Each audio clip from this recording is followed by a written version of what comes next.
हातकणंगले तालुक्यातील पेठवडगाव इथल्या सुशांत दबडे यांनी 1 डिसेंबर 2025 मध्ये घडलेल्या घटनेची 24/3/2026 रोजी पेठवडगाव पोलिसात तक्रार दाखल केली। यामध्ये माजी पोलीस आयुक्त गुलाबराव पोळ यांच्यासह 27 जणांवर जातीवाचक शिवीगाळ करणे, गळ्यातील चेन काढून घेणे, हातातील अंगठी काढून घेणे अशी खोटी तक्रार नोंदवली असून त्यानुसार पोलिसात गुन्हा दाखल आहे। या निषेध करण्यासाठी आज यादव आघाडीच्या वतीनं पेठवडगाव बंद पुकारण्यात आला होता।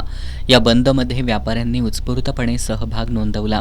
या घटनेच्या निषेधार्थ लोकनियुक्त नगराध्यक्षा विद्याताई गुलाबराव पोळ यांच्या नेतृत्वाखाली शहरातून हाताला काळी पट्टी बांधून मूकमोर्चा काढण्यात आला।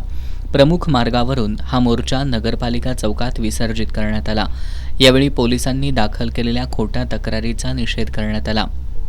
दिनांक 1/12 रोजी काल्पनिक घटना घडलेली असे दाखवून खोटा गुन्हा दाखल केला। त्यामध्ये मी स्वतः आणि इतर 27 अशा 28 जणांवरती गुन्हा दाखल केला। याबाबत वरिष्ठांच्याकडे तक्रार केली होती। वरिष्ठांनी चौकशी करून कारवाई करण्याचे आदेश दिले होते। असं असताना चौकशी न करता जाणून बुजून आपल्या सर्व कार्यकर्त्यांना अडचणीत आणण्याकरता खोटा गुन्हा दाखल केलेला आहे। याचा निषेध करण्याकरता आज वडगाववासीय विशेषतः महिला आणि पुरुषांनी मोठ्या संख्येने मूक मोर्चात सहभागी होऊन आणि त्याचप्रमाणे वडगाव नगरीच्या सर्व नागरिकांनी वडगाव बंद करून हा गोष्टीचा निषेध व्यक्त केलेला आहे। यातून कमीत कमी पोलीस स्टेशनच्या अधिकाऱ्यांना सुबुद्धी प्राप्त होईल अशी मला आशा आहे।